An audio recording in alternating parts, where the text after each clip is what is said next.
parenting. But I think nurturing is the most important task in taking care of children. We know not all mothers are natural nurturers, and a disabled mother feels more inadequate. Catherine, Matt, and Sally.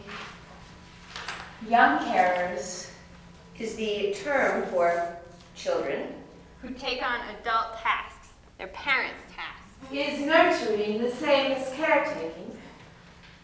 Having grown up in the 40s with two glamorous older sisters, I bought the model of a good housewife and mother. And although I slightly broke that mold by going to graduate school and having a career, I did not lose the sense that only marriage would make me acceptable. My wedding was in Maine, in a dramatic hurricane that washed out the church, the minister, and some of the guests.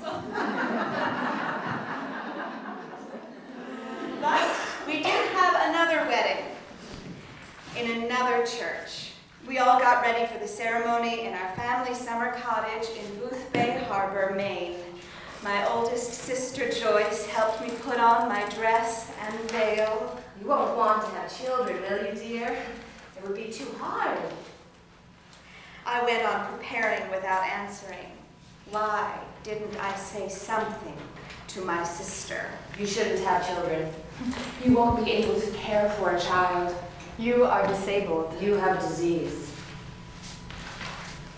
You're not fit to be a mother. I went on to have 3 children. My youngest daughter, Sally, told me. I hadn't noticed you were disabled or anything until someone asked about you at school. Recently, I realized there is anger. There are times when I am not able to care for my children. There are times I cannot nurture them.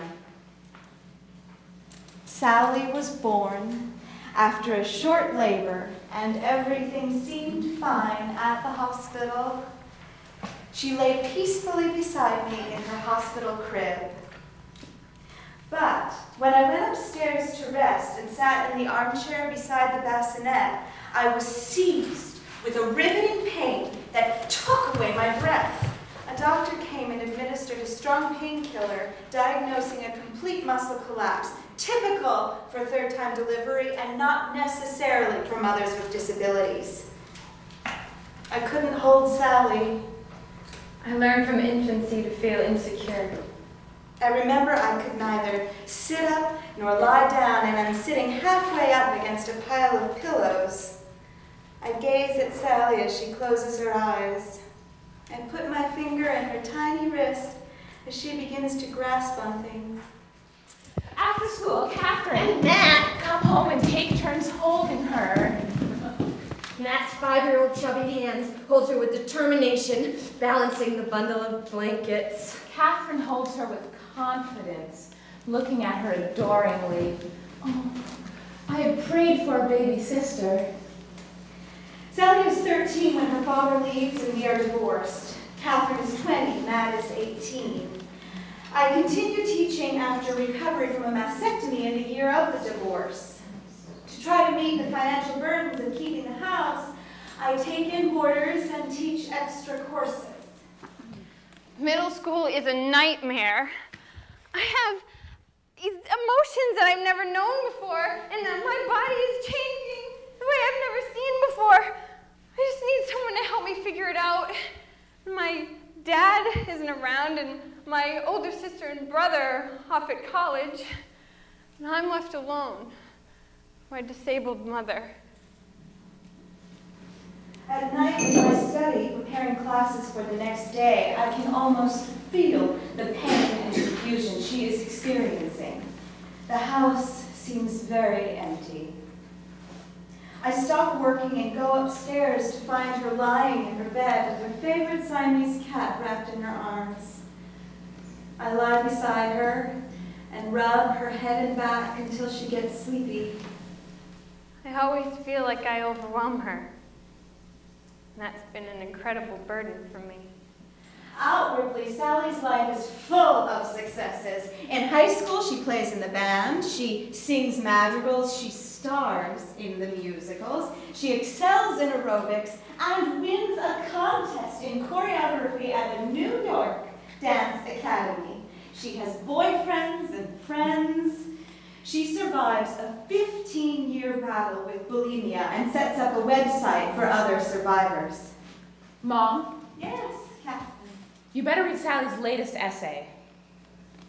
The piece, written in early December, is about surviving the holidays, Thanksgiving and Christmas, which are terrifying to the eating disorder world. As Sally writes, We struggle daily with food, and then we hit the season that's all about food. but, like her eating disorder, the story is about so much more. Sally's essay is really about needs not being met.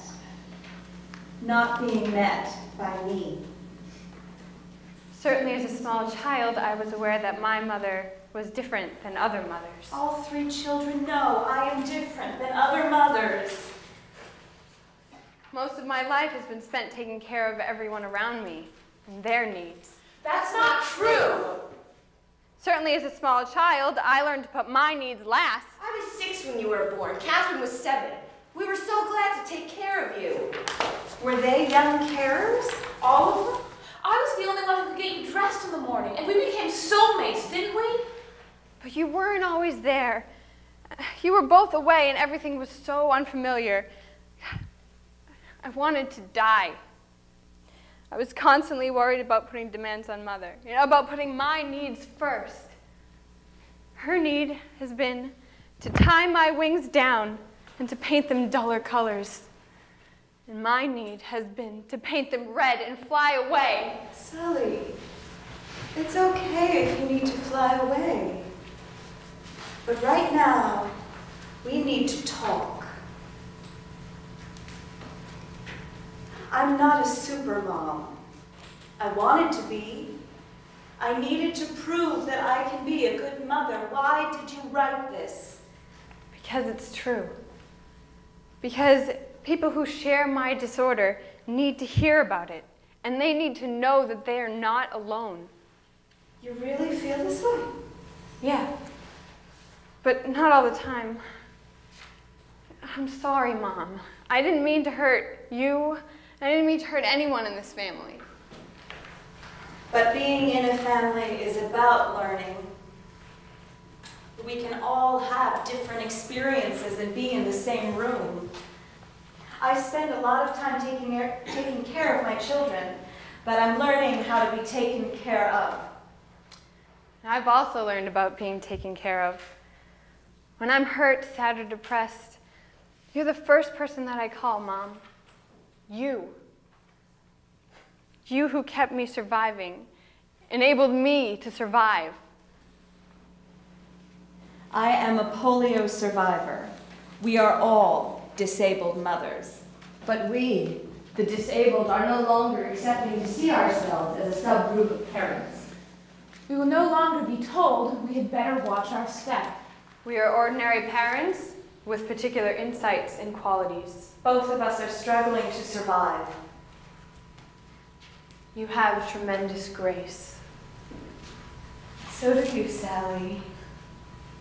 You have tremendous grace.